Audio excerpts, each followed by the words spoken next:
ॐ अज्ञानतिमिरान्धस्य ज्ञानाञ्जनशलाकया चक्षुरुन्मीलितं येन तस्मै श्रीगुरवे नमः।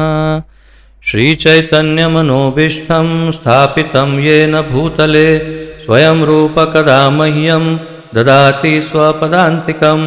वन्दे अहं श्रीगुरुः श्रीयुतपदकमलं श्रीगुरून् वैष्णवांश्च श्रीरूपं साग्रजातं सहगण रघुनाथान्वितं तं सजीवं साद्वैतं सावधूतं परिजनसहितं कृष्णचैतन्यदेवं श्रीराधाकृष्णपादान् सहगण ललिता श्रीविशाखान्वितांश्च।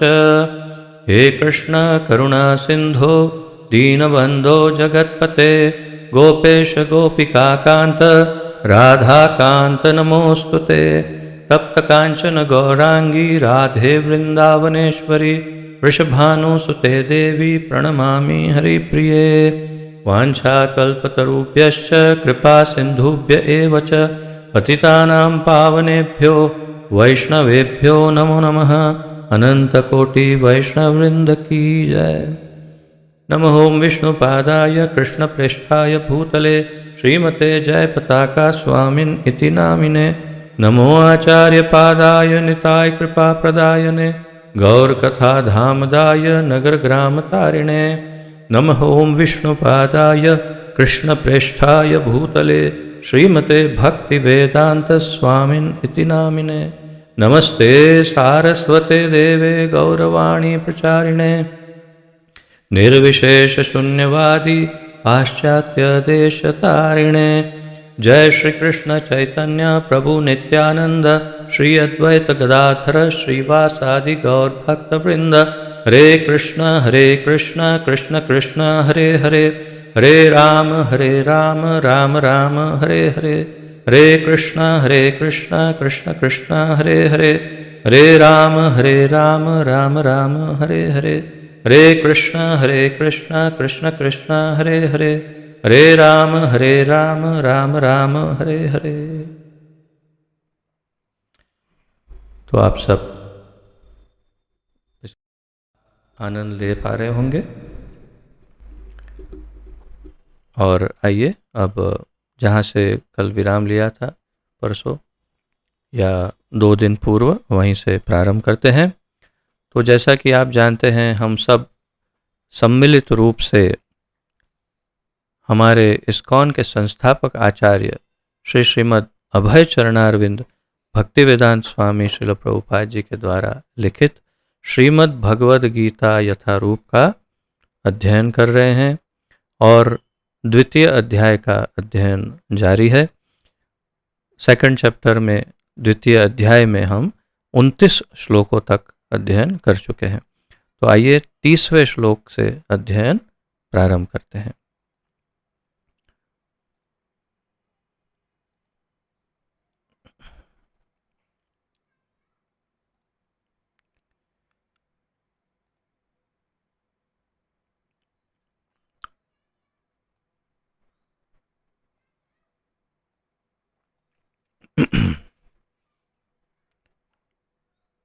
तो जैसा कि आपको स्मरण होगा कि अभी भगवान जो है वो अर्जुन को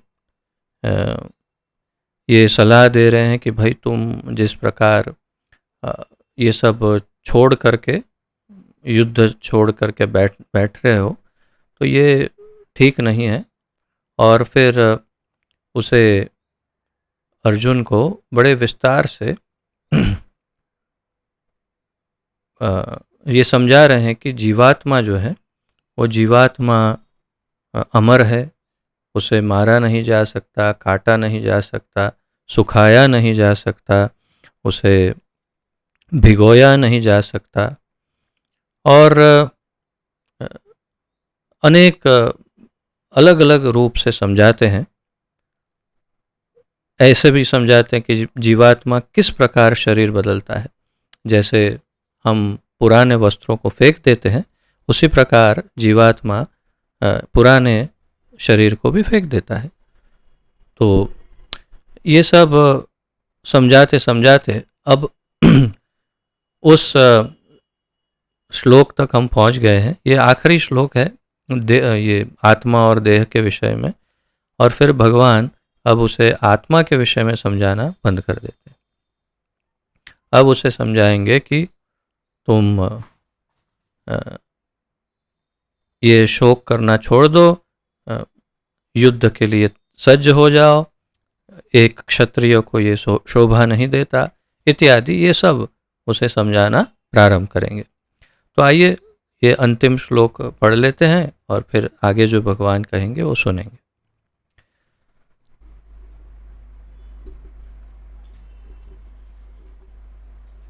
देहि नित्यमवध्योऽयं देहे सर्वस्य भारत तस्मात् सर्वाणि भूतानि न त्वं शोचितुम् अर्हसि।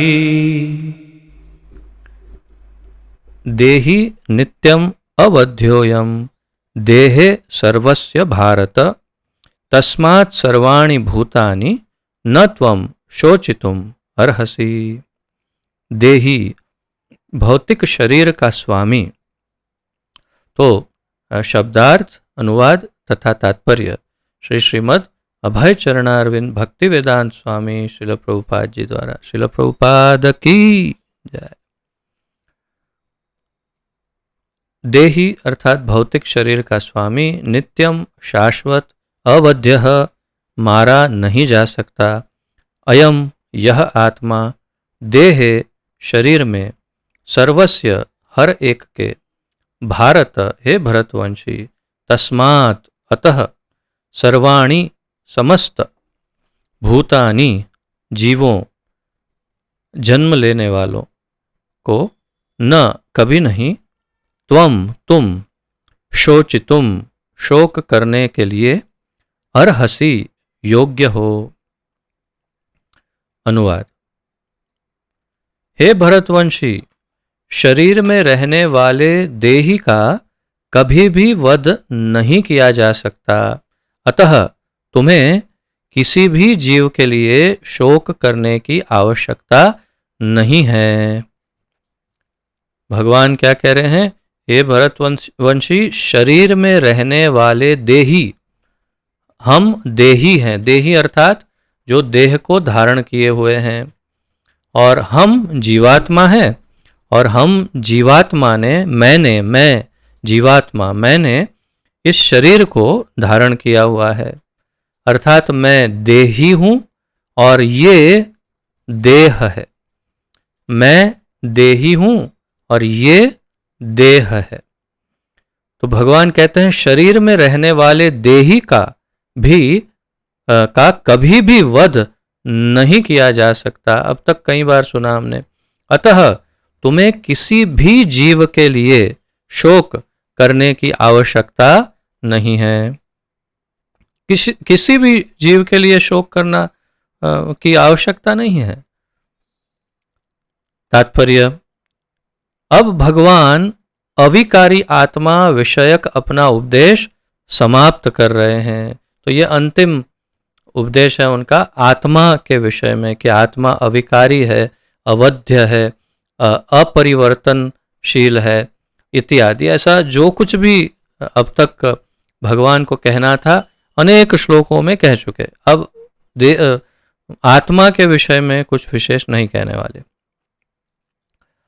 तो आगे कहते हैं प्रभुपाद जी, अमर आत्मा का अनेक प्रकार से वर्णन करते हुए भगवान कृष्ण ने आत्मा को अमर तथा शरीर को नाशवान सिद्ध किया है। अतः क्षत्रिय होने के नाते अर्जुन को इस भय से कि युद्ध में उसके पितामह भीष्म तथा गुरु द्रोण मारे जाएंगे, अपने कर्तव्य से विमुख नहीं होना चाहिए। कृष्ण को प्रमाण मानकर भौतिक देह से भिन्न आत्मा का पृथक अस्तित्व स्वीकार करना ही होगा। यह नहीं कि आत्मा जैसी कोई वस्तु नहीं है, या कि जीवन के लक्षण रसायनों की अंतः क्रिया के फलस्वरूप एक विशेष अवस्था में प्रकट होते हैं। यद्यपि आत्मा अमर है, किंतु इससे हिंसा को प्रोत्साहन नहीं किया जाता। फिर भी युद्ध के समय हिंसा का निषेध नहीं किया जाता, क्योंकि तब इसकी आवश्यकता रहती है। ऐसी आवश्यकता को भगवान की आज्ञा के आधार पर उचित ठहराया जा सकता है, स्वेच्छा से नहीं। तो यहां पर वास्तव में प्रभुपाद जी ये समझा रहे हैं हमें कि दो बात कर रहे हैं। हिंसा अच्छी नहीं है, परंतु हिंसा जरूरी भी हो सकती है। तो केवल इसलिए कि हम जितने भी जीवात्मा, जो भी जितने शरीर हैं, वास्तव में वो स्वयं जीव नहीं है, परंतु उन्होंने शरीर को पहन रखा है, अंदर आत्मा है। केवल इस कारण से उनका वध कर देना ये बिल्कुल उचित नहीं है, प्रभुपाद जी समझा रहे हैं।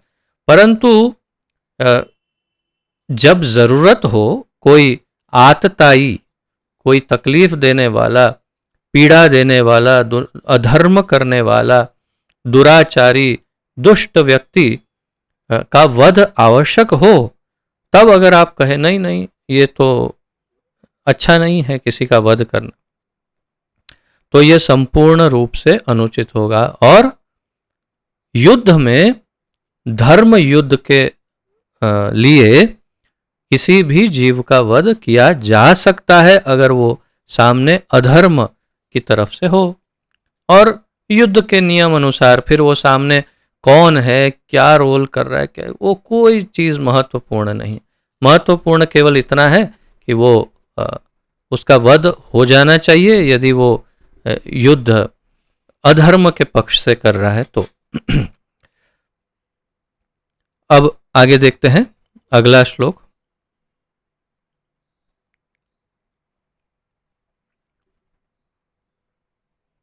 श्लोक संख्या 31। स्वधर्ममपि चावेक्ष्य न विकम्पि तुम अर्हसि धर्म्याद्धि युद्धश्रेयोऽन्यत् क्षत्रियस्य न विद्यते।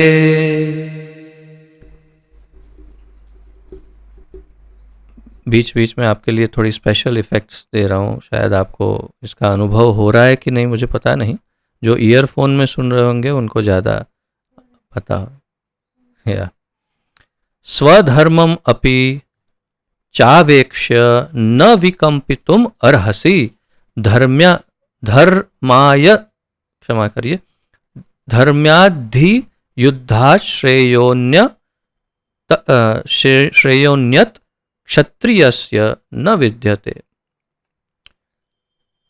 शब्दार्थ: स्वधर्मम, अपने धर्म को, अपि भी, च निसंदेह, अवेक्ष्य विचार करके, न कभी नहीं, विकम्पितुम संकोच करने के लिए, अर्हसि तुम योग्य हो, धर्म्यात् धर्म के लिए, ही निसंदेह युद्धात् युद्ध करने की अपेक्षा, श्रेयः श्रेष्ठ साधन, अन्यत कोई दूसरा, क्षत्रियस्य क्षत्रिय का, न नहीं, विद्यते है।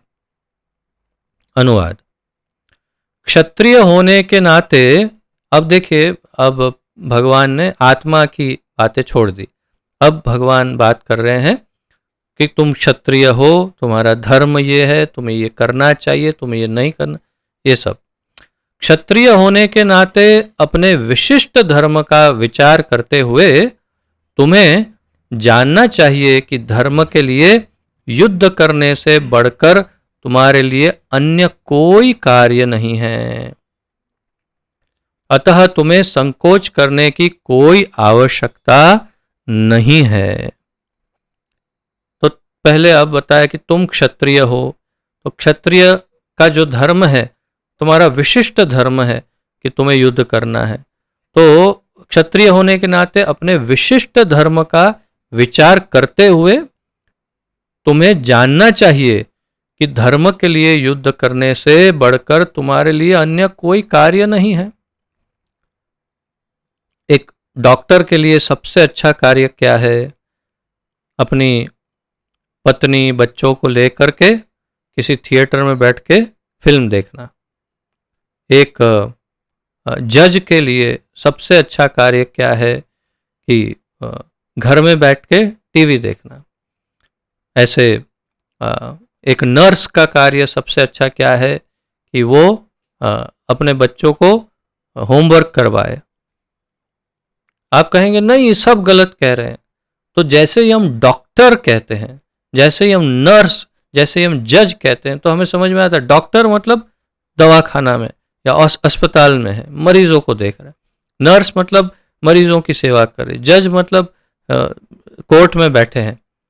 इसी प्रकार क्षत्रिय मतलब युद्ध भूमि में है और सामने अधर्मियों का नाश कर रहा है। इतना सामान्य बुद्धि का ये शब्द है। तो भगवान वही कह रहे हैं कि भाई तुम क्षत्रिय हो और तुम्हारे लिए इस धर्म युद्ध के करने से बढ़कर तुम्हारे लिए और कौन सा कार्य हो सकता है? तुम्हारे पास इससे श्रेष्ठ करने के लिए कोई कार्य नहीं, क्योंकि ये तुम्हारा निज धर्म है। अतः तुम्हें संकोच करने की कोई आवश्यकता नहीं है, बिना संकोच युद्ध करो, भगवान कह रहे हैं। तात्पर्य,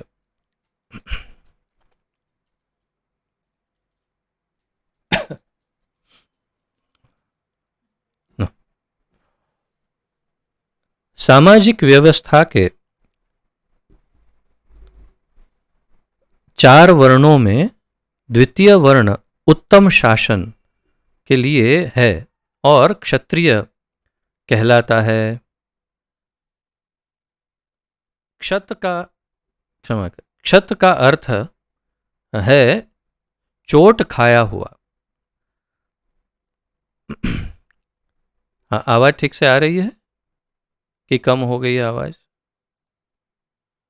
आवाज ठीक से आ रही है? सुनाई दे रहा है स्पष्ट? सुनाई दे रहा है, नहीं सुनाई दे रहा है? स्पष्ट है ना? कम नहीं हुई ना आवाज? चलेगा ना?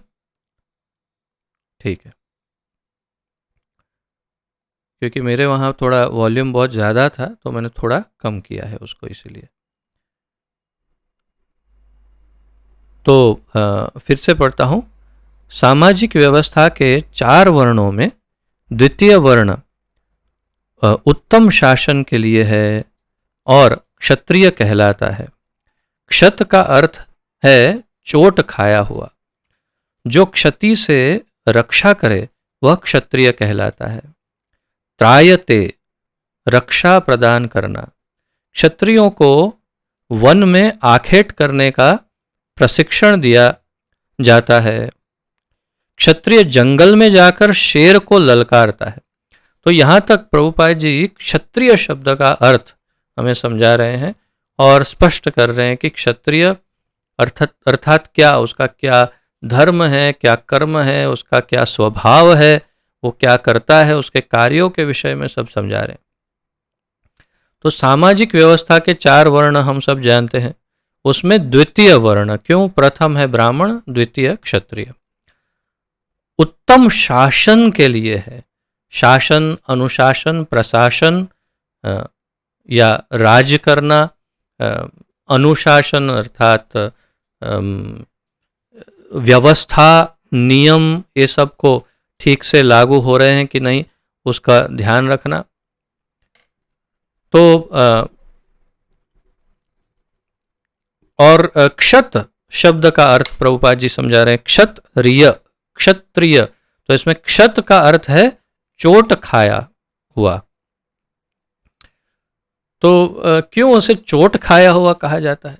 क्योंकि ये माना जाता है कि वो युद्ध भूमि में सदैव युद्ध करता है धर्म की रक्षा के लिए, और उस युद्ध धर्म युद्ध में कभी न कभी, कहीं न कहीं अवश्य चोट खाया रहता है।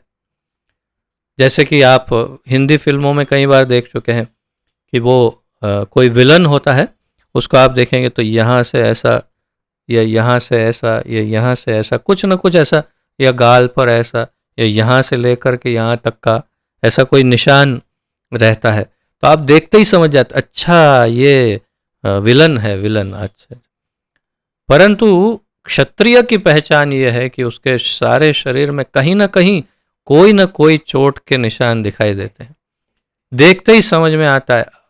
और जो आगे भगवत गीता में वर्णन है, महाभारत में वर्णन है, उसके अनुसार उसके केवल कंधे देखकर समझ में आता है कि ये क्षत्रिय है, उसकी भुजाएं देखकर समझ में आता है, उसके हाथ हथेलियां देखकर समझ में आता है कि ये क्षत्रिय है, उसकी चाल देखकर समझ में आ जाता है कि ये क्षत्रिय। तो इस प्रकार अनेक लक्षण हैं, क्योंकि वो विशिष्ट प्रकार के प्रशिक्षण से, ट्रेनिंग से वो कुछ अलग ही प्रकार का उसका व्यक्तित्व होता है क्षत्रिय का। इसीलिए उसे मतलब इसमें कहा जाता है कि वो अत्यंत, जिसे कहते हैं, अलग दिखता है और समझ तुरंत दिखाई देता है, अच्छा ये क्षत्रिय है। तो यहाँ कहते हैं प्रभुपाद जी की क्षत का अर्थ है चोट खाया हुआ, जो क्षति से रक्षा करे वह क्षत्रिय कहलाता है। क्षति से अर्थात नुकसान, क्षति अर्थात नुकसान। तो अगर हमारा कोई नुकसान होने वाला है तो उसमें जो हमारी रक्षा करे, जैसे पुलिस, आपका कोई चोर कुछ लूट के जाने वाला है, लूट के चला गया, तो उससे बचाव करे या फिर वापस लौटाने में मदद करे, तो ये कार्य किसका है? पुलिस का है। तो इस प्रकार जो हमें क्षति पहुंचाने से बचाए या नुकसान पहुंचाने से बचाए, क्षति से रक्षा करे, उसे क्षत्रिय कहते हैं। तो क्षत का अर्थ है चोट। तो मैं तो अलग विषय पे चोट समझा रहा था आपको, परंतु चोट अर्थात क्षति, और क्षत्रिय त्रायते, त्रिय अर्थात त्रायते अर्थात बचाए। तो यहाँ प्रभुपाद जी लिखते हैं त्रायते, रक्षा प्रदान करना। तो क्षत्रिय तो कौन है? क्षतः त्रायते इति क्षत्रिय, क्षतः त्रायते इति क्षत्रिय। यहाँ लिखा नहीं है, परंतु सामान्य संधि विग्रह करके संस्कृत में ऐसा समझाया जा सकता है। और क्षत का अर्थ है नुकसान, और त्रायते अर्थात बचाए। तो जो नुकसान होने से बचाए, धर्म से हमारी रक्षा करे, उसे क्षत्रिय कहते हैं। क्षत्रियों को वन में आखेट करने का प्रशिक्षण दिया। उन्हें ये एक ऐसी प्रजाति है क्षत्रिय जिनको वन में जाकर के पशुओं का वध करने की अनुमति है। उसके भी नियम है, बिना नियम के नहीं है। कौन से पशु का किस दशा में, किस अवस्था में वध किया जा सकता है, ऐसे कुछ नियम उनको बताए जाते हैं। उस नियम के अनुसार परंतु वो जा सकते हैं जंगल में शिकार करने के लिए। कुछ लोग अपने आप को ही क्षत्रिय मान बैठते हैं, जबकि होते हैं नौटंकीबाज, जैसे हमारे सलमान खान, और जाकर के वो हिरणों का शिकार करके आ जाते हैं। परंतु वो फिर क्या होता है वो तो हम जानते हैं अच्छी तरह, कि अभी तक उसके केस में अभी तक उलझे हुए हैं, अभी भी केस में उनकी सुनवाई चल रही है, क्योंकि इल्लीगली, अवैध रूप से उन्होंने जंगल में जाकर के हिरणों का शिकार किया, और उस केस में 4-5 लोग फंस गए, सभी बड़े बड़े एक्टर एक्ट्रेस। परंतु एक क्षत्रिय को शास्त्र अधिकार देते हैं, वेद अधिकार देते हैं कि वे जंगल में जाकर के आखेट अर्थात कि पशुओं का शिकार कर सकते हैं। कौन से पशु का? मैंने जैसे बताया नियम भी है। क्षत्रिय जंगल में जाकर शेर को ललकारता है और उससे आमने सामने अपनी तलवार से लड़ता था। शेर की मृत्यु होने पर उसकी राजसी ढंग से अंत्येष्टि की जाती थी। अब ये सब हमारे लिए थोड़ा नया ज्ञान है। इंग्लिश में क्या लिखा है, कैन यू टेल मी? शेर की मृत्यु होने पर मतलब, अच्छा ओके, तो सही है। तो शेर को जब मार दिया जाता, शेर सिंह, वास्तव में सिंह या बाघ, उसको जब मार दिया जाता इस क्षत्रिय द्वारा अपनी तलवार से, तो उस शेर सिंह या बाघ को राजकीय सम्मान दिया जाता कि भाई राजा के हाथ मारा गया है, और फिर उसकी खाल निकाल करके उसके सिंहासन पे रखते, या तो फिर उसमें मसाला भर के उसके सिंहासन के बाजू में रखते, इसका ये शेर मारा है इसने, मतलब ऐसा सब पूर्व काल में होता था। प्रभुपाद जी समझाते हैं आज भी जयपुर रियासत के क्षत्रिय राजा इस प्रथा का पालन करते हैं, आज भी, अर्थात 50 वर्ष पूर्व। अब तो शेर ही नहीं है तो क्या पालन करेंगे? क्षत्रियों को विशेष रूप से ललकारने तथा मारने की शिक्षा दी जाती है, क्योंकि कभी कभी धार्मिक हिंसा अनिवार्य होती है। तो किस प्रकार वध किया जाए, मतलब ये वास्तव में क्या है जो उनका कभी कभी ये हो कि युद्ध है ही नहीं, कई वर्षों से युद्ध नहीं हो रहा है, तो फिर अपने शस्त्रों को कैसे वो देखे कि ये ठीक चल रहे हैं कि नहीं, हमें अच्छा निशाना लगाना। इसीलिए ये भी एक कारण है कि इसके कारण उनको जंगल में पशुओं का वध करने का अधिकार दिया था, और वे जंगल में जाके शिकार करते, और फिर उस प्रकार वो अपनी जो युद्ध कौशल या शस्त्रों का जो शस्त्र की विद्या है उसकी प्रैक्टिस कर लेते वो इस प्रकार। तो प्रभुपाद जी कुछ ऐसा ही बता रहे हैं कि इसीलिए क्षत्रियों को विशेष रूप से ललकारने तथा मारने की शिक्षा दी जाती है, क्योंकि कभी कभी धार्मिक हिंसा अनिवार्य होती है, तो वो दूसरों को ललकार भी सकते हैं। अर्थात कोई अधर्मी हो सामने तो वे उसे ललकारना, ये हिंदी शब्द है, ललकारना अर्थात चुनौती देना अर्थात उसको कहना, तेरे में अगर हिम्मत है, तूने अगर हिंदी डायलॉग, तो तू बाहर आ, मेरे साथ युद्ध कर। तो आप आगे का डायलॉग समझ गए कि तूने अगर तो तू बाहर आ और मेरे साथ युद्ध कर, ऐसे ऐसे डायलॉग ये बोल सकते हैं, ऐसी ललकार वो क्षत्रियों को या किसी को भी दे सकते हैं क्षत्रिय। क्यों? क्योंकि उनको धर्म रक्षा करने के लिए ऐसा करना। और फिर एक सामने अगर क्षत्रिय हैं तो उसके लिए कोई उपाय ही नहीं कि वो उससे बच पाए। क्यों? क्योंकि क्षत्रियों, हमने ये चर्चा कर चुके हैं हम, क्षत्रियों को यदि युद्ध के लिए कोई ललकारे या द्यूत क्रीड़ा, जुआ, गैम्बलिंग के लिए कोई बुलाए तो उसका अस्वीकार नहीं कर सकते। ये नियम के विरुद्ध है कि वो उसका अस्वीकार कर दे। तो ये यहाँ पर प्रभुपाद जी उसी का ज्ञान दे रहे हैं। राजनीति में अहिंसा कूटनीतिक चाल हो सकती है। राजनीति में अहिंसा कूटनीतिक चाल हो सकती है, किंतु यह कभी भी कारण या सिद्धांत नहीं रही।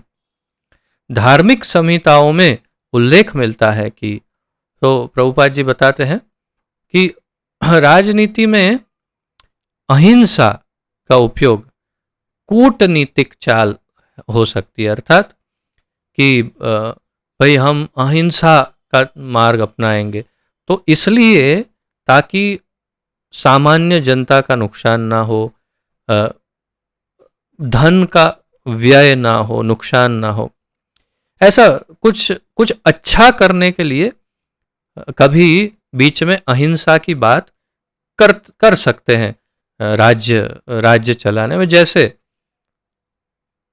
पांडवों का सब कुछ छीन लिया गया, कृष्ण ने कहा कि मैं शांति दूत बन के जाता हूं।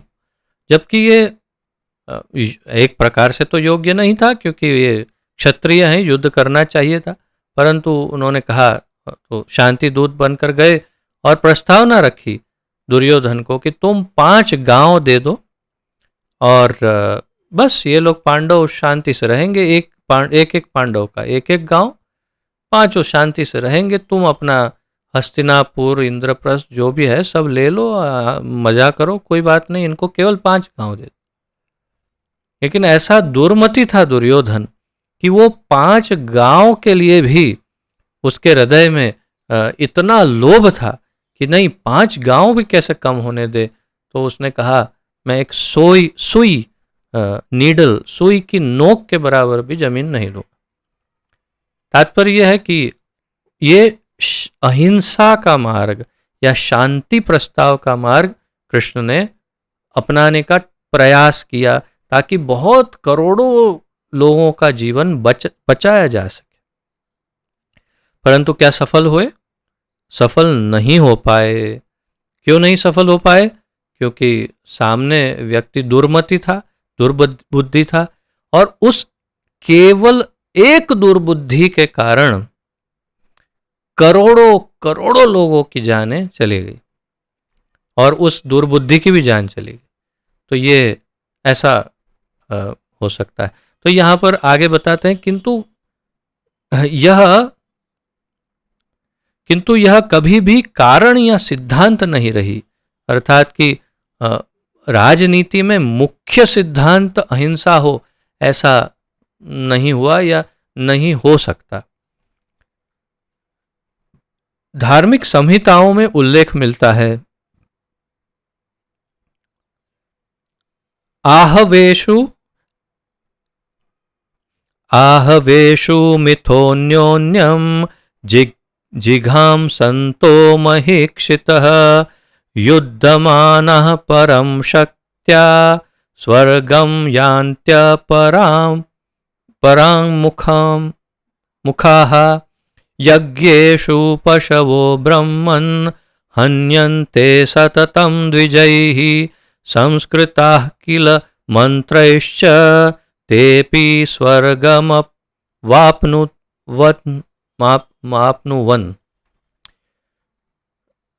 अवाप्नुवन। युद्ध में विरोधी ईर्ष्यालु राजा से संघर्ष करते हुए मरने वाले राजा या क्षत्रियों को मृत्यु के अनंतर वे ही उच्च लोक प्राप्त होते हैं जिनकी प्राप्ति यज्ञाग्नि में मारे गए पशुओं को होती है। युद्ध में विरोधी ईर्ष्यालु राजा या अधर्मी राजा के साथ युद्ध करते हुए जो मरता है, अर्थात जो धर्म युद्ध करते हुए मर जाता है, अधर्म युद्ध नहीं, जो धर्म की तरफ से युद्ध कर रहा है और युद्ध करते हुए जो मारा जाता है। इससे यह भी याद रखिए कि जो अधर्म की तरफ से जो मारा जाता है उसे नरक ही प्राप्त होता है, परंतु जो धर्म युद्ध से युद्ध करते हुए मारा जाता है उसे क्या होता है? क्षत्रिय को मृत्यु के अनंतर, मृत्यु के बाद वे ही उच्च लोक प्राप्त होते हैं जिनकी प्राप्ति यज्ञ अग्नि में मारे गए पशुओं को होती है। अर्थात कि जो पशु बलि दी जाती है यज्ञ में, उन पशुओं को जो उच्च लोकों की प्राप्ति होती है, वही प्राप्ति एक क्षत्रिय को युद्ध में धर्म युद्ध करते हुए मृत्यु प्राप्त करने पर होती है। इसका अर्थ क्या हुआ कि पशु बलि तो देनी चाहिए? बिल्कुल नहीं। ये कि पशु बलि जो है वो कलयुग में इसका निषेध है। वैसे भी गाय का वध, घोड़े का वध, घोड़े को अश्वमेघ यज्ञ, ये सब चीज़, और पशु बलि, पितरों को मांस अर्पण करना, ये सब कुछ कलयुग में वर्जित है। जैसा कि शास्त्र बताते हैं, अश्वमेधम गवालंभम संन्यासम फलपैतृकम देवरेण सुतोत्पत्तिम कलौ पंच विवर्जयेत।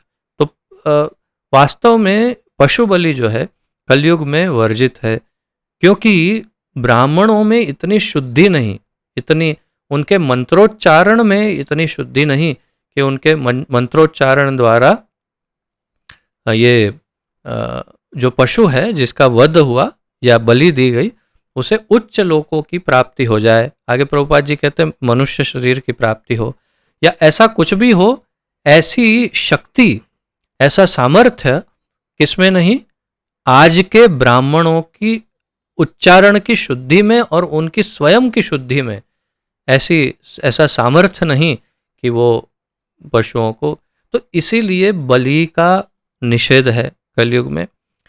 परंतु पहले के युग में पशु बलि में जो पशु की गति होती थी, उच्च लोक प्राप्त होते थे, वही गति एक क्षत्रिय को भी प्राप्त होती है। इस श्लोक का अर्थ, अतः धर्म के लिए युद्ध भूमि में वध करना तथा याज्ञिक अग्नि के लिए पशुओं का वध करना हिंसा कार्य नहीं माना जाता, क्योंकि इसमें निहित धर्म के कारण प्रत्येक व्यक्ति को लाभ पहुंचता है और यज्ञ में बलि दिए गए पशु को एक स्वरूप से दूसरे में बिना विकास प्रक्रिया के ही तुरंत मनुष्य का शरीर प्राप्त हो जाता है। प्रभुपाद जी बता रहे हैं तो मनुष्य का, या फिर जैसे श्लोक में कहा है उच्च लोकों की प्राप्ति, तो एक पशु को जैसे मान लेते हैं उदाहरण कि एक बकरी है, तो बकरी अगर सामान्य रूप से बकरी की मृत्यु हो जाए तो वो उसमें से अगला जन्म जो है उस जीवात्मा का वो होगा एक घोड़े का, मान लो।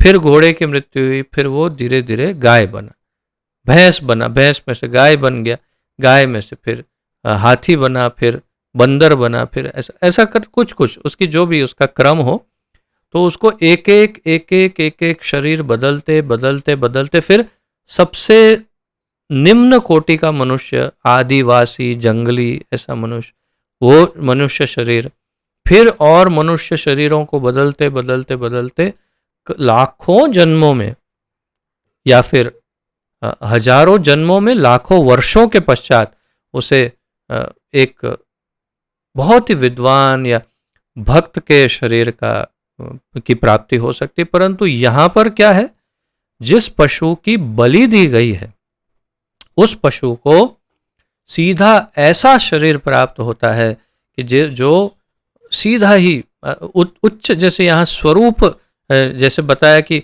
तुरंत मनुष्य का शरीर प्राप्त हो जाता है, प्रभुपाद जी कहते हैं, और विकास प्रक्रिया को उसको उससे पार नहीं होना पड़ा, अर्थात विकास प्रक्रिया का उल्लंघन कर सकता है वो। अर्थात बकरी से लेकर सीधा मनुष्य का शरीर, वो भी एकदम हाई फाई, अर्थात विद्वान, भक्त, ब्राह्मण, ऐसा कुछ, या तो फिर स्वर्गलोकों की प्राप्ति। तो इस प्रकार ये पशु बलि इसके लिए उचित थी, उससे कल्याण होता था। और जो धर्म युद्ध में जो वध करते थे या जिनका वध हो जाता है धर्म युद्ध में, तो उनका भी कल्याण होता था। तो ये बात यहां पर बता रहे हैं प्रभुपाद जी।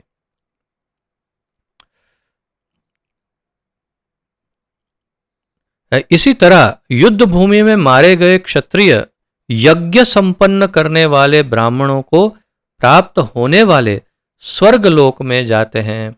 तो जो ब्राह्मण यज्ञ आदि करते हैं और फिर पुण्य कर्मों के बल पर जो स्वर्गलोक प्राप्त करते हैं, वही एक क्षत्रिय धर्म युद्ध करते हुए जब वीर गति को प्राप्त होता है, मृत्यु होती है उसकी युद्ध भूमि में, धर्म युद्ध में, तो उसे वही स्वर्ग मिलता है जो ब्राह्मण को मिलता है।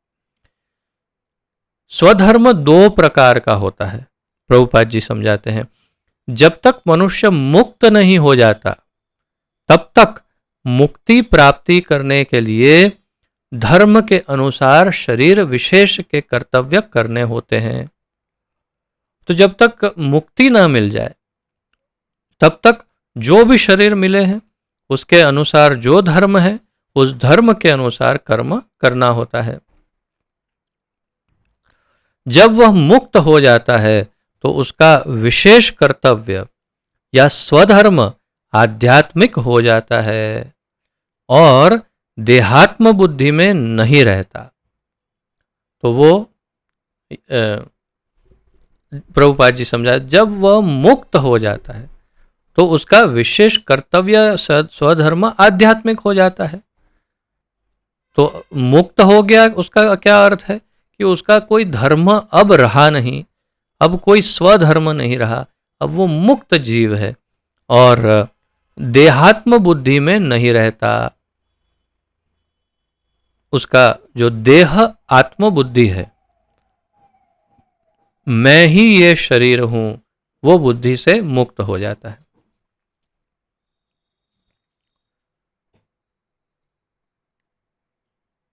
जब तक देहात्म बुद्धि है तब तक ब्राह्मणों तथा क्षत्रियों के लिए स्वधर्म पालन अनिवार्य होता है। तो जब तक देह आत्म बुद्धि है तब तक ब्राह्मण या क्षत्रिय दोनों जो भी हो, उनके लिए स्वधर्म पालन अनिवार्य है, अर्थात करना ही है धर्म का पालन।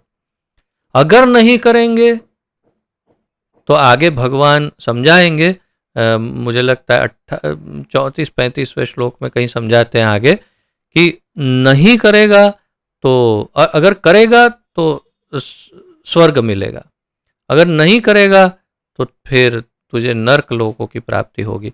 तो ब्राह्मण और क्षत्रिय दोनों के लिए ये अनिवार्य है कि वो स्वधर्म का पालन करे, अगर नहीं करेंगे तो नर्क लोक भोगने पड़ेंगे।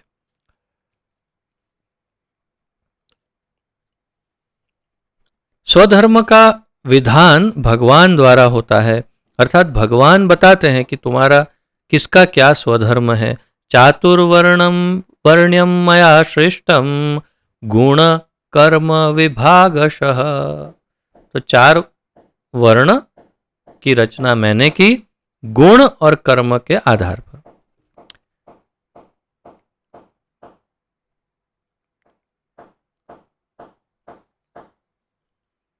जैसा कि स्पष्टीकरण 4th अध्याय में किया जाएगा, वही यही जो श्लोक मैंने बताया। शारीरिक स्तर पर स्वधर्म को वर्णाश्रम धर्म अथवा आध्यात्मिक बोध का प्रथम सोपान, ऐसा क्या, शारीरिक स्तर पर स्वधर्म को वर्ण आश्रम धर्म अथवा आध्यात्मिक बोध का प्रथम सोपान कहते हैं, अर्थात आध्यात्मिक सोपान या यूं कहिए सीढ़ियों का पहला स्टेप। तो आध्यात्मिक दृष्टिकोण से या शारीरिक स्तर पर जो हमारा वर्णाश्रम धर्म है वही हमारा आध्यात्मिक जीवन का प्रथम स्तर है। वहीं से हमारे आध्यात्मिक जीवन की शुरुआत होती है। कहाँ से? वर्णाश्रम धर्म से। परंतु अगर कोई भक्ति योग में है, बहुत उन्नत भक्ति योग आदि में बहुत उन्नत है, तो फिर उसके लिए वो वर्णाश्रम धर्म की आवश्यकता नहीं है। परंतु बहुत उन्नत भक्तों की बात है, अन्यथा हमारे लिए वर्णाश्रम जरूरी है।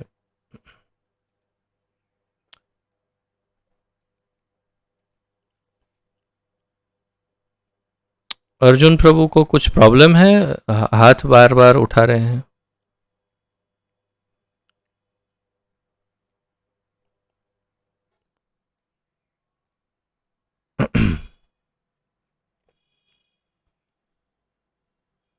आपसे शायद अर्जुन प्रभु ध्यान रखिए, वो हैंड रेस का बटन गलती से नहीं दब रहा है ना, वो थोड़ा ध्यान रखिएगा। और अगर कुछ कहना है तो वीडियो ऑन करके फिर बताइएगा।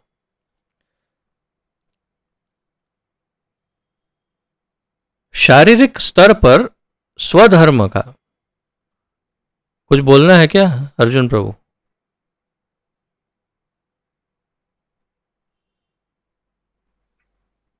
मैं रास्ता में हूँ तो ऐसे लिए। गलती से हो रहा है। हाँ हाँ जी। ठीक है, ध्यान रखिए। तो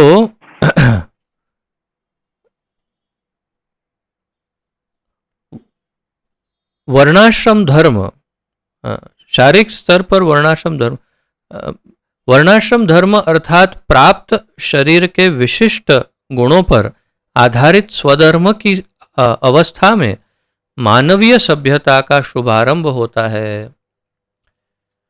प्रभुपाद जी समझाते हैं कि वर्णाश्रम धर्म अर्थात प्राप्त शरीर के विशेष गुण पर आधारित स्वधर्म की अवस्था से मानव सभ्यता का शुभ आरंभ होता है। मानव सभ्यता, ये सब थोड़े सामाजिक शब्द हैं। मानव सभ्यता, वर्णाश्रम, परंतु सामाजिक के साथ साथ धार्मिक मूल भी इसी में है। जिसे कहते हैं धार्मिक नींव, तो धार्मिक मूल या नींव इसी में है वर्णाश्रम। तो जो सामाजिक अवस्था है, सभ्यता है, मानवीय सभ्यता, उसका मूल जो है वो इसमें है। और वो कैसे? वर्णाश्रम धर्म, वो भी अपने शरीर, जैसा शरीर प्राप्त हुआ उसके विशेष गुणों पर आधारित। तो वही जैसे गुण ऐसे कर्म का, और वैसे कर्म और कर्मों के अनुसार उसका विभाजन। इतिहास में, भागवत में पढ़ेंगे आप कि कई ब्राह्मण बहुत उत्तम क्षत्रिय हुए और कुछ क्षत्रिय बहुत उत्तम ब्राह्मण बने। ऐसे उदाहरण है जैसे विश्वामित्र आदि। तो गुण और कर्म के आधार पर होता है। जैसे भागवत कथा, हमारी जो भागवत है, आप भागवत जब पढ़ेंगे तो मूल कथा सुखदेव गोस्वामी राजा परीक्षित को कहते हैं, परंतु उसी कथा में दूसरी कथा है। मतलब ये सुखदेव गोस्वामी डायरेक्ट नहीं सुना रहे हैं। कौन डायरेक्ट सुना रहा है? सूत गोस्वामी नैमिषारण्य में अनेक ऋषि मुनियों को ये कथा सुना रहे हैं। तो ये सूत गोस्वामी कौन है? सूत का अर्थ है जो बहुत ही निम्न कोटि के आश्रम वर्ण में जन्मे हो। तो वो भागवत कथा सुना रहे हैं।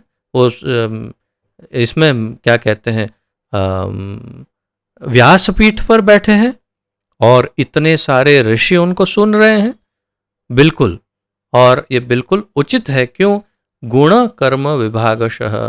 तो उनका गुण एक उत्तम ब्राह्मण का, एक उत्तम भक्त का लक्षण है, उनमें गुण है। और इसीलिए सूत गोस्वामी को सारे ऋषि मुनियों ने व्यास के रूप में स्वीकार किया और उनको व्यास आसन पर बिठाया। तो इस प्रकार आगे वर्णाश्रम धर्म के अनुसार किसी कार्य क्षेत्र में स्वधर्म का निर्वाह करने से जीवन के उच्चतर पद को प्राप्त किया जा सकता है। वर्णाश्रम धर्म का नियम थोड़ा सरल है। सरल अर्थात इतना ही है कि अपना अपना जो निज कर्म दिया है, निज धर्म, उसको ठीक से पालन करने से उसे उच्चतर पद की या उच्च लोकों की या मुक्ति, एक प्रकार मोक्ष तो नहीं परंतु उच्च लोकों की, स्वर्ग लोकों की प्राप्ति निश्चित मिल सकती है। तो उसे बस केवल अपने जो निज कर्म या धर्म है उसका पालन करना होता है। उतना करने पर उसको स्वर्ग लोक आदि का प्राप्त होते हैं। अब 32वां श्लोक देखते हैं।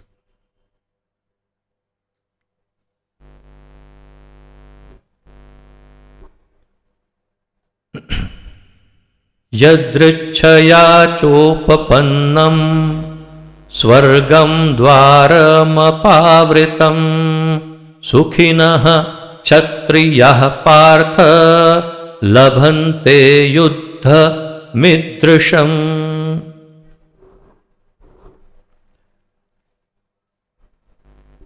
यदृच्छया,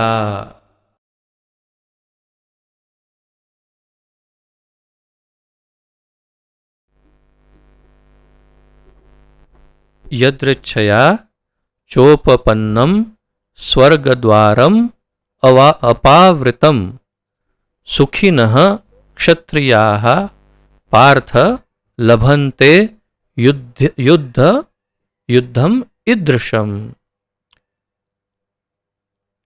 यदृच्छया अपने आप, च भी, उपपन्नम प्राप्त हुए, स्वर्गलोक का, द्वारम दरवाजा, अपावृतम खुला हुआ, सुखिनः अत्यंत सुखी, क्षत्रियाः राज परिवार के सदस्य, पार्थ हे पृथापुत्र, लभन्ते प्राप्त करते हैं, युद्धम युद्ध को, ईदृशम इस तरह। अनुवाद। हे पार्थ, वे क्षत्रिय सुखी हैं जिन्हें ऐसे युद्ध के अवसर अपने आप प्राप्त होते हैं जिससे उनके लिए स्वर्गलोक के द्वार खुल जाते हैं। तो अब थोड़ा सा प्रलोभन भी दे रहे हैं, भाई तुझे स्वर्ग में जाना है कि नहीं, अर्जुन को भगवान बता रहे हैं। हे पार्थ, वे क्षत्रिय सुखी हैं जिन्हें ऐसे युद्ध के अवसर अपने आप प्राप्त होते हैं। अरे तो छोटे बच्चे को बताते हैं ना, अरे तुझे पता है कि तू कितना भाग्यशाली है, तुझे पता भी है कि तू कितना लकी है, ऐसा अवसर कोई सबको नहीं मिलता है, तुझे सामने से ऐसा अवसर मिल रहा है। अरे ऐसे ऐसे बता रहे हैं कि क्षत्रिय इतने भाग्यशाली हैं, इतने सुखी है, वे क्षत्रिय सुखी हैं जिन्हें ऐसे युद्ध के अवसर मिलते हैं, अर्थात धर्म युद्ध लड़ने का अवसर जिन्हें मिलता है, और उनके लिए स्वर्गलोक के द्वार खुल जाते हैं। स्वर्गलोक के द्वार उनके लिए खुल जाते हैं, ऐसे लोगों के लिए, ऐसा बताते हैं।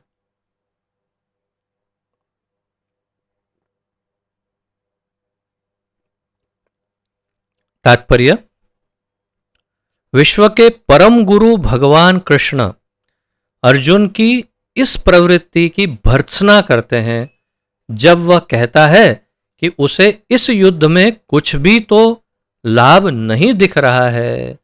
तो हमने सुना, कितने सारे लेक्चर दिए अर्जुन ने भी कि ये नहीं, तो वो ये भी कहता है कि इसमें मुझे कोई लाभ नहीं दिखता। भगवान उसको खंडन करते हैं, उसकी बात को। इससे नरक में शाश्वत वास करना होगा। प्रभुपाद जी बताते हैं, यदि कोई धर्म का पालन, स्वधर्म का पालन नहीं करते तो उसे नरक में शाश्वत वास करना। ये शाश्वत वास बहुत भयानक शब्द है भाई।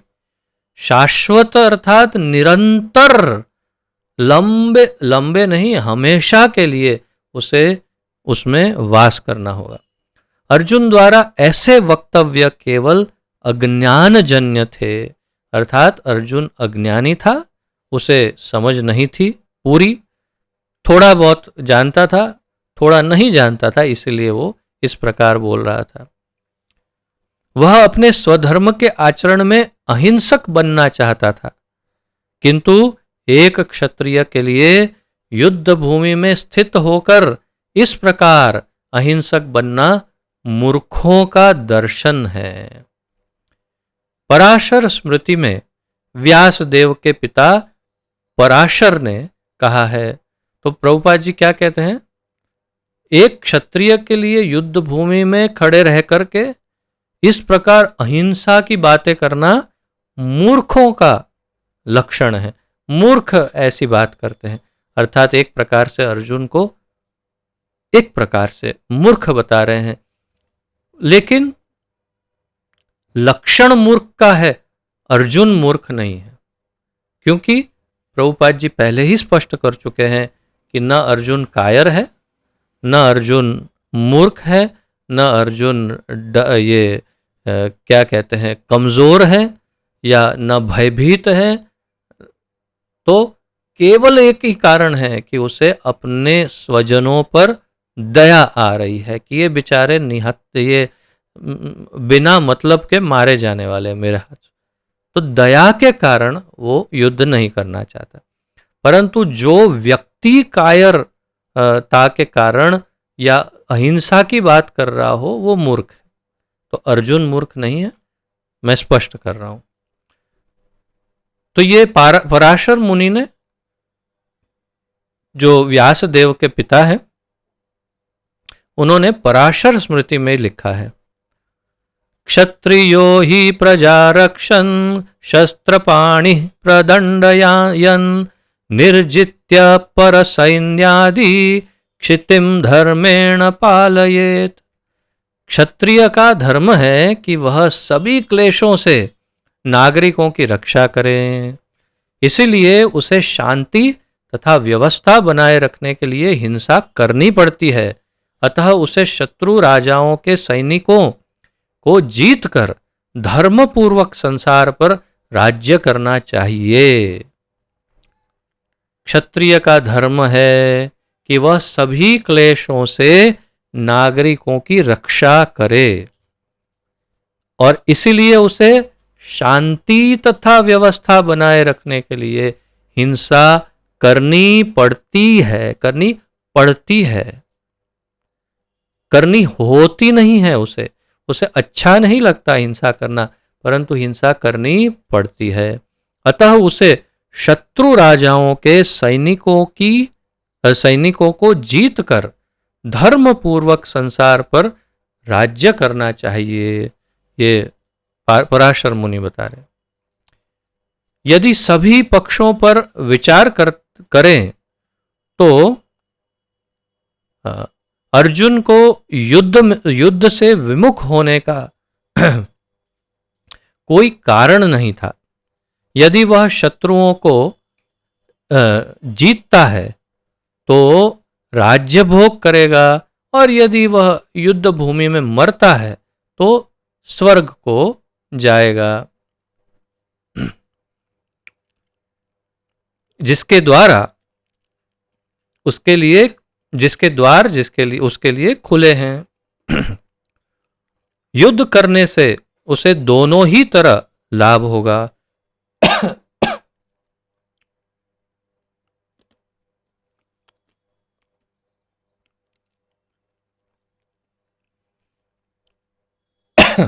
आइए 33वां श्लोक करते हैं।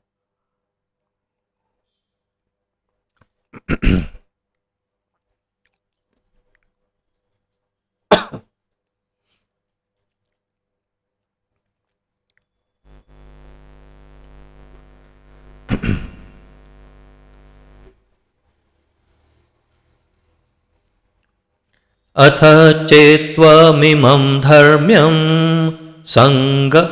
संग्रामं न करिष्यसि ततः स्वधर्मं कीर्तिं च हित्वा पापमवाप्स्यसि। अतः चेत्त्वम् इमं धर्म्यं संग्रामं न करिष्यसि ततः स्वधर्मं कीर्तिं च हित्वा पापमवाप्स्यसि। अतः चेत यदि तुम इमं इस धर्म्यम धर्म रूपी संग्रामम युद्ध को नहीं करिष्यसि करोगे, ततः तब स्वधर्मम अपने धर्म को, कीर्तिम यश को, च भी हित्वा खोकर, पापम पापपूर्ण फल को, अवाप्स्यसि प्राप्त करोगे। अनुवाद: किंतु यदि तुम युद्ध करने के स्वधर्म को संपन्न नहीं करते तो तुम्हें निश्चित रूप से अपने कर्तव्य की उपेक्षा करने का पाप लगेगा और तुम योद्धा के रूप में भी अपना यश खो दोगे। किंतु यदि तुम युद्ध करने के स्वधर्म को संपन्न नहीं करते, तो अर्जुन का स्वधर्म है उसे युद्ध करना है, अगर वो ये नहीं करता तो निश्चित रूप से, भगवान बहुत स्पष्ट कह रहे हैं, निश्चित रूप से, कोई डाउट नहीं है, निश्चित रूप से अपने कर्तव्य की उपेक्षा करने का पाप लगेगा और तुम योद्धा के रूप में भी अपना यश खो दोगे। आगे समझाएंगे प्रभुपाद जी कि क्यों वो यश खो देगा, और पहले तो पाप लगेगा और योद्धा, जो इतना बड़ा योद्धा है, उसका यश भी उसका चला जाएगा। तात्पर्य, एक नंबर 2 नंबर फास्ट कर दे, एक आध नंबर, तो ये आवाज भी बंद हो जाएगी। अर्जुन विख्यात योद्धा था जिसने शिव आदि अनेक देवताओं से युद्ध करके यश अर्जित किया था। शायद आप लोगों ने यदि वो सीरियल देखा हो महाभारत, तो उसमें ये देखा होगा, ये एपिसोड के जिसमें शिवजी के साथ वो युद्ध करता है और फिर वो भी किस कारण, जो शिवजी उसकी परीक्षा लेना, वो शिवजी की ही आराधना कर रहा होता है। शिवजी प्रसन्न होते हैं परंतु परीक्षा करते हैं, और वहाँ पर एक शूकर आता है, दोनों ही शूकर को तीर मारते हैं और शिवजी एक शिकारी के रूप में आते हैं, कहते हैं कि ये शूकर को मैंने मारा। अर्जुन कहता है मैं, मुझसे पहले किसी का बाण चल ही नहीं सकता है, ये मैंने मारा है। और फिर शिकारी ललकारता है कि तो फिर मुझसे युद्ध करो इसको प्राप्त करने, और फिर दोनों का युद्ध होता है और अर्जुन समझ जाता है कि केवल उसने 2-3 कुछ गिना, द्रोणाचार्य, भीष्म पितामह और महादेव के अलावा और कोई भी मुझे इतना परेशान नहीं कर सकता युद्ध में। तो इसीलिए वो समझ जाता है कि आप ये भीष्म तो हो नहीं, द्रोणाचार्य हो नहीं, तो आप एक ही हो महादेव, और उनके चरणों में गिर जाता है। तो इस प्रकार यहाँ पर उसी जो घटना है उसका उल्लेख करते हुए प्रभुपाद जी कहते हैं कि शिव आदि देवताओं से भी जो युद्ध करके जिसका यश तीनों लोकों में बढ़ गया था, ऐसा अर्जुन आज युद्ध नहीं करना चाहता। तो उसका यश देखो आप बहुत ज्यादा है। शिकारी के वेश में शिवजी से युद्ध करके तथा उन्हें हराकर अर्जुन ने उन्हें प्रसन्न किया था और वर के रूप में पाशुपतास्त्र प्राप्त किया था। सभी लोग जानते थे कि वह एक महान योद्धा है। स्वयं द्रोणाचार्य ने उसे आशीष दिया था और एक विशेष अस्त्र प्रदान किया था जिससे वह अपने गुरु का भी वध कर सकता था। द्रोणाचार्य ने ही उसे ऐसा शस्त्र दिया था, प्रभुपाद जी का मत है, कि जिससे वो गुरु का भी वध कर सकता था। इस प्रकार वह अपने धर्म पिता एवं स्वर्ग के राजा इंद्र समेत अनेक अधिकारियों से अनेक युद्धों के प्रमाण पत्र प्राप्त कर चुका था। इन सभी देवताओं से, इंद्र आदि देवताओं से भी युद्ध करके प्रमाण पत्र सर्टिफिकेट भी प्राप्त कर चुका था। किंतु यदि वह इस समय युद्ध का परित्याग करता है तो वह न केवल क्षत्रिय धर्म की उपेक्षा का दोषी होगा अपितु उसके यश की भी हानि होगी। इतना सारा जो यश है वो समाप्त। अब सिंपल उदाहरण देता हूं, जैसे सचिन तेंदुलकर, आप वो बहुत नंबर 1 क्रिकेटर है भाई, हाँ है, कहीं भी उसको खड़ा कर दो वो शतक लगा के बाहर निकलता है। सही बात। और पहली ही गेंद में सीधा क्लीन बोल्ड। कितनी गालियां पड़ेगी आप सोच सकते हैं। गालियों की बौछार बरसात उस पर हर तरफ से घर में आएगा तो बीवी भी गाली देगी। क्या है यार, कम से कम एक आध तो रन बनाते। तात्पर्य यह है कि इतना बड़ा जो पूरे विश्व में जिसका नाम है वो जीरो पे आउट होके आ जाए, डक बोलते हैं, ऐसा कुछ बोलते हैं, तो वो जीरो पे आउट हो गया तो कैसा उसकी यश की हानि होगी। अर्जुन वही कर रहा था, जीरो पे आउट हो रहा था, खेलना ही नहीं चाहता था, बैट ही रख दिया। तो आपको समझाने के लिए उदाहरण दे रहा हूं। तात्पर्य यह है कि वो इतना बड़ा ख्याति प्राप्त योद्धा अब युद्ध ही नहीं करना चाहता। तो भगवान कहते तेरे यश का क्या होगा, सोचा है? जरा सोच तो सही। और कहते हैं प्रभुपाद जी, और वह नरक जाने के लिए अपना मार्ग तैयार कर लेगा। दूसरे शब्दों में, वह युद्ध करने से नहीं अपितु युद्ध से पलायन करने के कारण नरक का भागी होगा। युद्ध करने से उसको लगता है युद्ध करने से तो नरक होगा ही, क्योंकि अपन स्वजनों को मारेंगे ये वो। भगवान कहते नहीं नहीं, तू युद्ध नहीं करेगा तो नरक जाएगा, युद्ध करेगा तो अवश्य स्वर्ग जाएगा, उसमें कोई शंका नहीं। फिर 34वां श्लोक देखते हैं।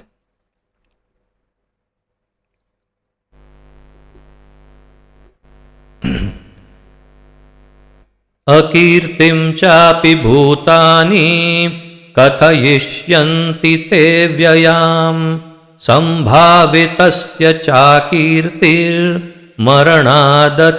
रिच्यते।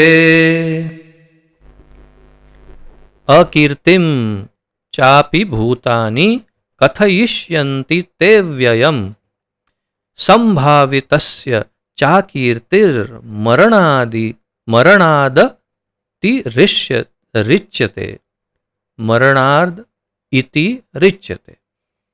अकीर्तिम अपयश, च भी, अपि इसके अतिरिक्त, भूतानि सभी लोग, कथयिष्यन्ति कहेंगे, ते तुम्हारे, अव्ययाम सदा के लिए, संभावितस्य सम्मानित व्यक्ति के लिए, च भी, अकीर्ति ही अपयश अपकीर्ति, मरणात् मृत्यु से भी, अतिरिच्यते अधिक होती है। अनुवाद, लोग सदैव तुम्हारे अपयश का वर्णन करेंगे और सम्मानित व्यक्ति के लिए अपयश तो मृत्यु से भी बढ़कर है। तो लोग सदैव तुम्हारे अपयश का वर्णन करेंगे। अरे भाई, तुम ये क्या कर रहे हो, सोच नहीं रहे हो।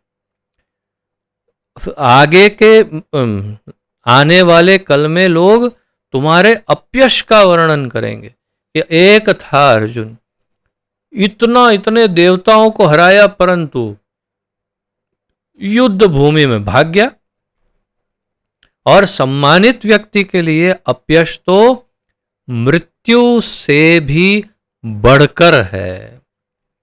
कोई भी सम्मानित व्यक्ति का यदि अपयश हो तो वो उसके लिए मृत्यु से भी बढ़कर है।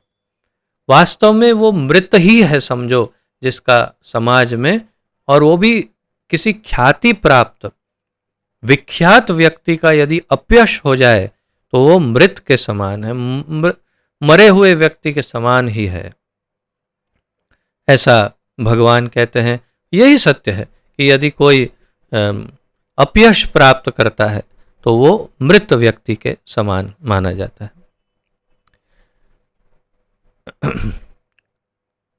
तात्पर्य, अब अर्जुन के मित्र तथा गुरु के रूप में भगवान कृष्ण अर्जुन को युद्ध से विमुख न होने का अंतिम निर्णय देते हैं। वे कहते हैं, अर्जुन, यदि तुम युद्ध प्रारंभ होने के पूर्व ही युद्ध भूमि छोड़ देते हो तो लोग तुम्हें कायर कहेंगे, और यदि तुम सोचते हो कि लोग गाली देते रहें किंतु तुम युद्ध भूमि से भागकर अपनी जान बचा लोगे, तो मेरी सलाह है कि तुम्हें युद्ध में मर जाना चाहिए, मर जाना ही श्रेयकर होगा। तुम जैसे सम्मानीय व्यक्ति के लिए अपकीर्ति मृत्यु से भी बुरी है, अतः तुम्हें प्राण भय से भागना नहीं चाहिए, युद्ध में मर जाना ही श्रेयस्कर होगा।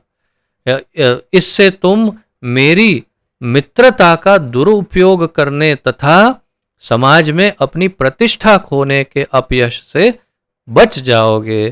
कितना अच्छा लंबा डायलॉग प्रभुपाद जी ने भगवान की वाणी में दिया। और ये भी कहा, इससे तुम मेरी मित्रता का दुरुपयोग करने तथा समाज में अपनी प्रतिष्ठा, तो भगवान की मित्रता का दुरुपयोग ना हो वो भी तो जरूरी है। भगवान का मित्र है, भगवान को सारथी बनाया और उनको बिठा के खुद भाग गया, तो कैसा चलेगा। अतः अर्जुन के लिए भगवान का अंतिम निर्णय था कि वह संग्राम से पलायन न करे, अपितु युद्ध में मरे। प्रभुपाद जी कहते हैं मरना ज्यादा अच्छा है। स्वधर्मे निधनम श्रेय परधर्मो भयावह। आगे भगवत गीता में हम पढ़ेंगे, स्वधर्मे निधनम श्रेय, अपना धर्म निभाते हुए मर जाना सबसे अच्छा है, दूसरों का धर्म निभाना ये अच्छा नहीं है, वो भयावह, बहुत भयानक है। तो इस प्रकार, और अब 35वां श्लोक करते हैं।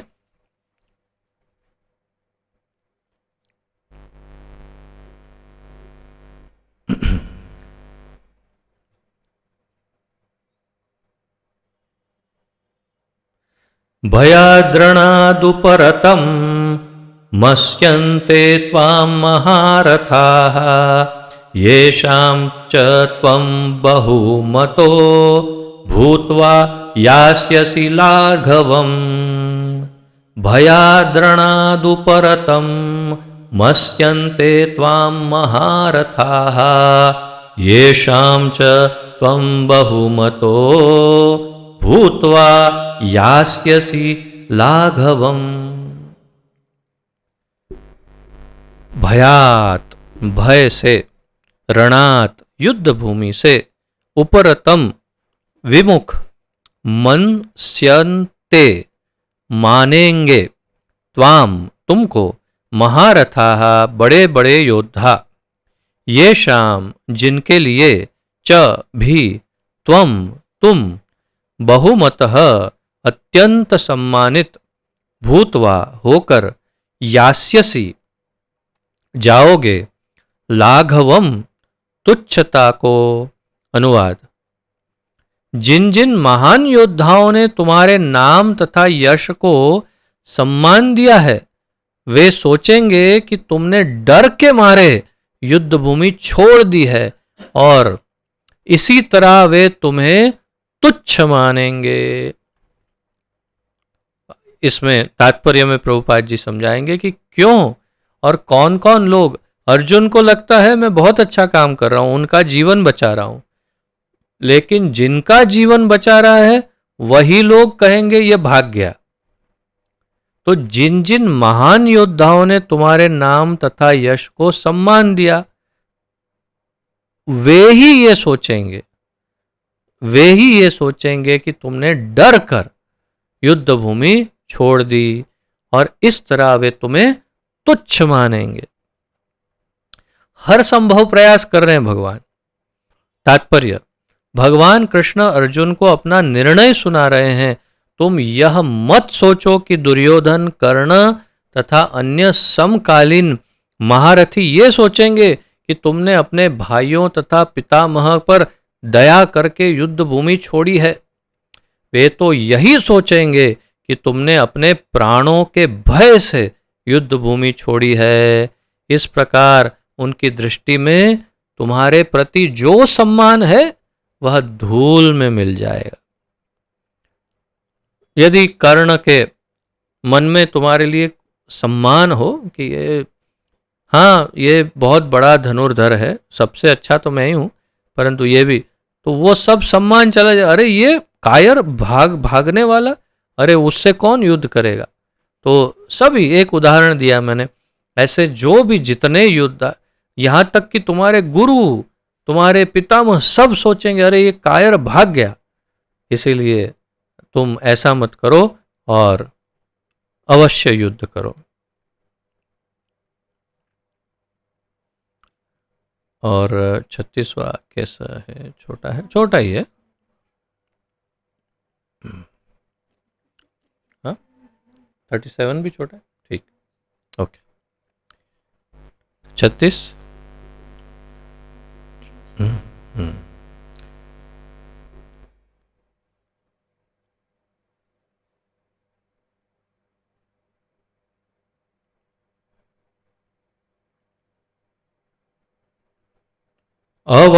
अवाच्यवादांश्च बहून् वदिष्यन्ति तवाहिताः निन्दन्तस्तव सामर्थ्यं ततो दुःखतरं नु किम्। अवाच्य वादांश्च बहून् वदिष्यन्ति तवाहिताः, तव अहिताः निन्दन्तस्तव सामर्थ्यम ततो दुःखतरम नु किम। अवाच्य कूट कट, क्षमा करें, कटु, वादान मिथ्या शब्द, च भी बहुन अनेक, वदिष्यन्ति कहेंगे, तव तुम्हारे, अहिताः शत्रु, निंदन्तः निंदा करते हुए, तव तुम्हारी, सामर्थ्यम सामर्थ्य को, तत ततः उसकी अपेक्षा, दुखम दुखतरम अधिक दुखदायी, नु निसंदेह, किम और क्या है।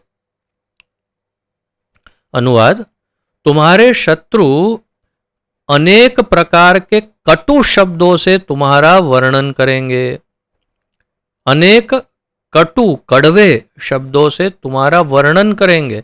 जब कहेंगे ये आ रहा है वो भगोड़ा जो युद्ध भूमि से भाग गया कायर, ऐसे कई कड़वे शब्दों से तुम्हारा वर्णन करेंगे और तुम्हारी सामर्थ्य का उपहास करेंगे।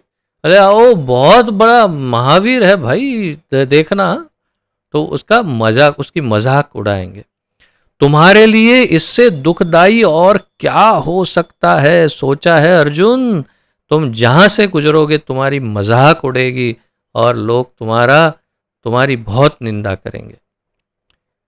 तात्पर्य, प्रारंभ में ही भगवान कृष्ण को अर्जुन के अयाचित दया भाव पर आश्चर्य हुआ था और उन्होंने इस दया भाव को अनार्योचित बताया था। अब उन्होंने विस्तार से अर्जुन के तथाकथित दया भाव के विरुद्ध कहे गए अपने वचनों को सिद्ध कर दिया है। और 37वां भी लेते हैं, ये बड़ा प्रचलित है ये श्लोक, और जो चाहे इसे कंठस्थ भी कर सकते हो। वैसे तो कंठस्थ इसलिए क्योंकि सरल है, इसलिए कंठस्थ किया भी जा सकता है और फेमस भी है। हतो वा प्राप्स्यसि स्वर्गम जित्वा वा भोक्ष्यसे महिम तस्मादुत्तिष्ठ कौन्तेय युद्धाय कृतनिश्चयः। हतो वा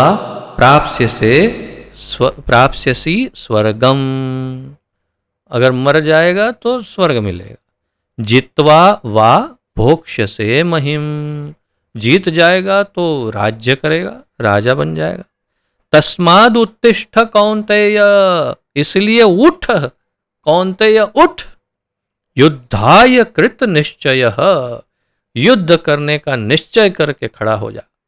भगवान समझाते हैं, हतः मारा जाकर, वा या तो, प्राप्स्यसि प्राप्त करोगे, स्वर्गम स्वर्गलोक को, जित्वा विजयी होकर, वा अथवा, भोक्ष्य से भोगों से, महिम पृथ्वी को, तस्मात् भोगोगे, क्षमा करें, भोगोगे महिम पृथ्वी को, तस्मात् अतः उत्तिष्ठ उठो कौन्तेय, हे कुंती पुत्र, युद्धाय लड़ने के लिए, कृत दृढ़ निश्चय संकल्प से। अनुवाद: हे कुंती पुत्र, तुम यदि युद्ध में मारे जाओगे तो स्वर्ग प्राप्त करोगे, या यदि तुम जीत जाओगे तो पृथ्वी के साम्राज्य का भोग करोगे। अतः दृढ़ संकल्प करके खड़े हो और युद्ध करो। देखिए भगवान स्पष्ट कह रहे हैं कि यदि तुम युद्ध में मारे जाओगे तो तुम धर्म युद्ध कर रहे हो, तो स्वर्ग तो तुम्हारा बुक्ड है, एकदम फाइनल है, वहां सीट तुम्हारी बुकिंग हो चुकी है अगर मरे तो। और यदि जीत गए तो फिर पृथ्वी के साम्राज्य का भोग करोगे। तुम राजा, अर्थात राजा के छोटे भाई तो राजा के ही समान हुए, और तुम बहुत सारा सुख भोग कर पाओगे। तो फिर कुछ नुकसान तो है ही नहीं इसमें। अगर जीत गए तो राजा, मर गए तो स्वर्ग, तो फिर क्यों भागना चाहते हो। अतः दृढ़ संकल्प करके खड़े हो और युद्ध करो। दूसरे अध्याय का 37वां श्लोक है। दूसरे अध्याय का 37वें श्लोक में ही भगवान ने उसको उठने के लिए कहा, और अर्जुन उठा कब? 18वें अध्याय के अंतिम श्लोक में, 70 से उतने श्लोक में उठा वो। तो तब अब समझिए कि 2.37 से लेकर 18 पॉइंट समथिंग तब तक बोलते रहे भगवान, यही कहने के लिए भाई उठ युद्ध कर। और अर्जुन उतना लेट उठा। क्यों? अगर वो उठ जाता तो ये दिव्य ज्ञान हम सब कैसे प्राप्त कर सकते थे। तो वास्तव में ये अर्जुन की हम पर करुणा है कि वो बैठे रहे और हम ये ज्ञान प्राप्त करते रहे। तात्पर्य, यद्यपि अर्जुन के पक्ष में विजय निश्चित न थी, फिर भी उसे युद्ध करना था, क्योंकि यदि वह युद्ध में मारा भी गया तो वह स्वर्ग लोक को जाएगा। इस प्रकार हम यहाँ पर आज विराम लेते हैं। श्लोक संख्या 38 से आगे कल फिर चर्चा करेंगे। यदि किसी का कोई प्रश्न आदि हो तो आप प्रस्तुत कर सकते हैं, कोई सुधार सुझाव, कुछ टिप्पणी आदि, तो जस्ट अ मिनट। हाँ, और आप सब अपना अपना वीडियो भी ऑन कर सकते हैं ताकि हम आपके दर्शन कर पाएँ। दिव्य दर्शन, अद्भुत दर्शन, तूफान वाला दर्शन, बारिश वाला दर्शन। क्या हो रहा है वहाँ पर? बारिश, तूफान, क्या हो रहा है? समदर्शी प्रभु, कैसा है माहौल? हरे कृष्ण बोल। वो जी रुक रुक के तो बारिश अभी बंद हो गया। एक मिनट, एक क्षण। हाँ हाँ, बोलिए बोलिए। हरे कृष्ण। हाँ बोलिए बोलिए। प्रभु जी, अभी बारिश तो थोड़ा बंद हो गया और रुक रुक के तूफान आ रहा है। अच्छा, रुक रुक के तूफान आ रहा है? हाँ, थोड़ी देर रुक जाता है फिर अचानक आ जाता है। EMI थोड़ा थोड़ा किश्तों में, हफ्तों में दे रहा है तूफान, थोड़ा थोड़ा छोड़ रहा है। जी जी। अच्छा, आप सब सेफ है ना? कोई प्रॉब्लम नहीं है ना? ना कोई प्रॉब्लम नहीं। बस, तो फिर कोई बात नहीं। यस, तुम्हारा क्वेश्चन पूछो।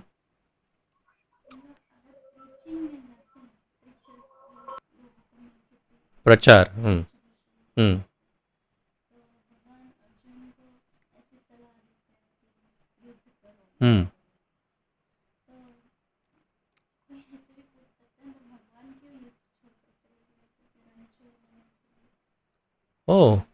प्रश्न ऐसा है कि भगवान अर्जुन को कह रहे हैं कि तुम युद्ध करो, युद्ध छोड़ के मत जाओ। लेकिन भगवान, ये प्रश्न तो मेरे भी मन में कभी नहीं आया। प्रश्न तो उचित है। तो भगवान स्वयं क्यों रण छोड़ हो गए? उन्होंने स्वयं क्यों रण छोड़कर भाग गए? तो ये एक बहुत अच्छा खासा प्रश्न है। कोई पूछ सकता है भविष्य में कि भाई भगवान क्यों रण छोड़ हो गए? अगर अर्जुन को तो बोल रहे हैं तुम मत जाओ, लेकिन वो खुद छोड़ गए।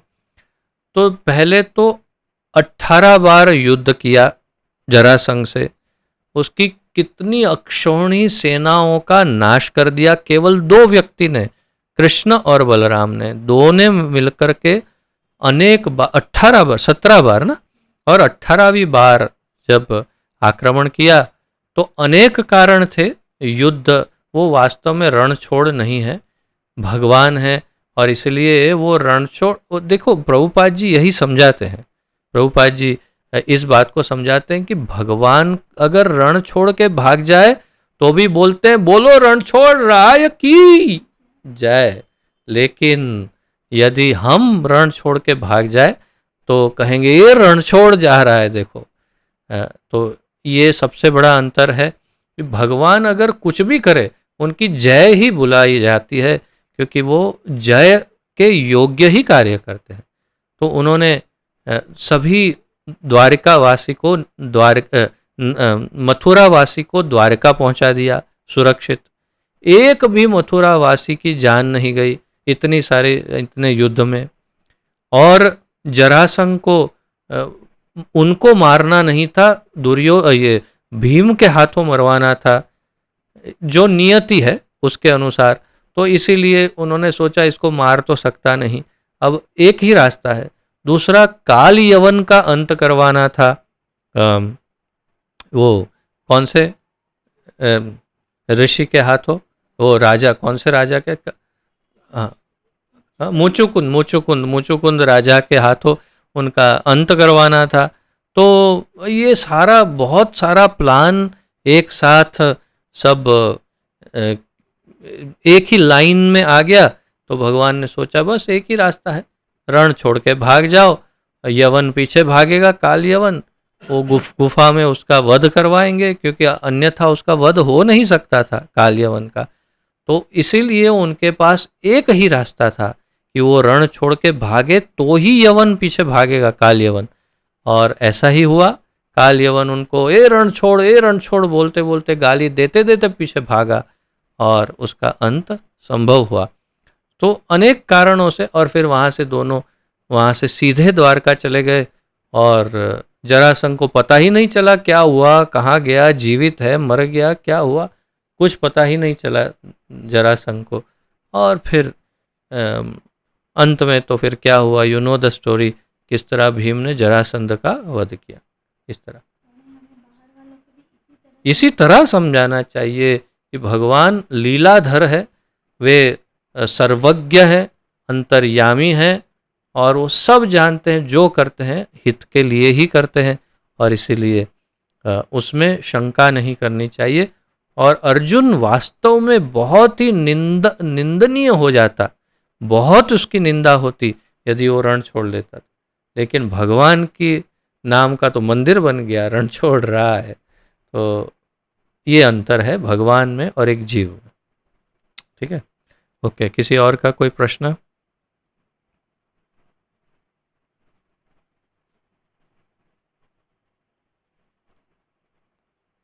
जी स्वामी जी। हरे कृष्ण प्रभु जी, धन्यवाद प्रभु जी। यहाँ पर जो 33वां श्लोक है 33, उसमें तात्पर्य में प्रभुपाद जी लिखते हैं कि देवराज इंद्र धर्म पिता है अर्जुन का। तो किस तरह, मुझे उसका जानकारी नहीं है, थोड़ा बताइएगा। आपने वो महाभारत सीरियल नहीं देखा था क्या प्रभु जी? महाभारत की कथा कभी सुनी नहीं थी? इतना जानकारी नहीं है मुझे।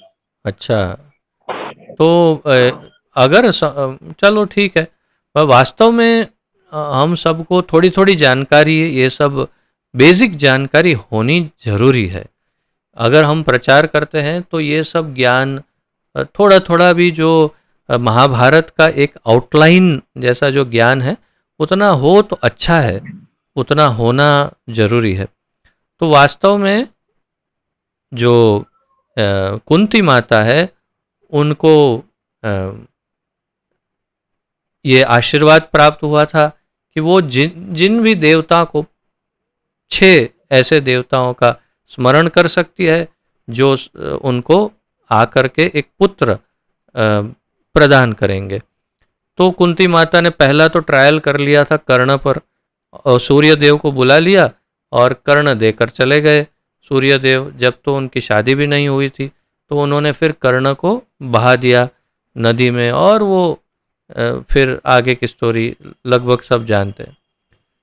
तो फिर जब उनका और पांडु का और साथ में उनकी पत्नी मादरी, तो ये लोग जब जंगल में गए थे तो एक ऋषि का श्राप लगा था कि वे कभी मिलन नहीं कर सकते, अन्यथा मृत्यु हो जाएगी। तो फिर कुंती ने कहा कोई प्रॉब्लम नहीं है, पुत्र तो मुझे देवताओं का वरदान, मतलब देवता आएंगे पुत्र दे देंगे। तो फिर उन्होंने 3 देवताओं को उन्होंने बुलाया और 2 देवताओं को मादरी के लिए बुलवाया। जैसे कि प्रभुपाद जी समझाते हैं कि वास्तव में पहले उन्होंने धर्मराज को बुलाया, धर्मराज से उन्हें युधिष्ठिर प्राप्त हुए। फिर उन्होंने वायुदेव को बुलाया, वायुदेव से उनको भीम प्राप्त हुए। और फिर उन्होंने इंद्रदेव को बुलाया, इंद्रदेव से उनको अर्जुन प्राप्त हुए। तो इस प्रकार अर्जुन जो है वो उनके पिता है, परंतु उनका जैसे शारीरिक मिलन आदि ऐसा नहीं था, वो मंत्रों द्वारा उनको पुत्र प्राप्ति हुई थी। तो उनकी पवित्रता में कोई वो नहीं। और उसी प्रकार अश्विनी कुमार जो हैं वो आए और उन्होंने मादरी को 2 पुत्र दिए, सहदेव, नकुल और सहदेव। तो इस प्रकार ये सारा वर्णन है महाभारत में, और इसीलिए इंद्र उनके पिता है। और कुछ प्रभु जी? ठीक है, और किसी का कोई प्रश्न?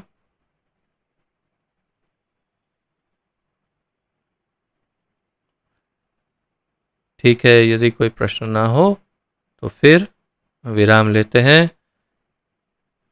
कल फिर इसी को जारी रखेंगे आगे। आइए प्रणति निवेदन करते हैं। पतित पावन अभय चरणारविंद भक्ति वेदांत स्वामी श्रील प्रभुपाद की जय। पतित पावन गुरुदेव की जय। निताय गौर प्रेमानंदे हरि हरि बोल। आप सबका बहुत बहुत बहुत धन्यवाद। आप सबके चरणों में दंडवत प्रणाम। हरे कृष्णा। अब आइए सम्मिलित रूप से एक माला जप करते हैं कोरोना पीड़ितों के लिए।